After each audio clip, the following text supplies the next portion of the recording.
How to remove a Google account from Android. What's up, everyone?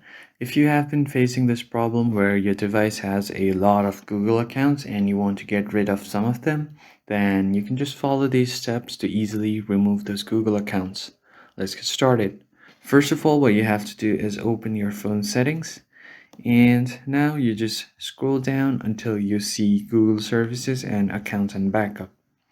So just tap on Accounts and Backup.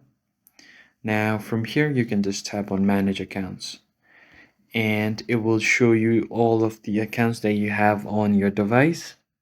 So you can just scroll down to find the account that you want to delete, then just tap on the account, and from here you will have an option to remove this account. So just tap on remove account, and once you do that, you have to know all of its messages, contacts, and other data from the device will be also deleted. Now you just tap on remove account. And if you do this, your Google account should be removed from your Android device. If you found the video helpful in any way, head down below to give this video a big thumbs up, and don't forget to subscribe to the channel and turn on the bell notification so you don't miss out on any new videos. I will see you on the next one.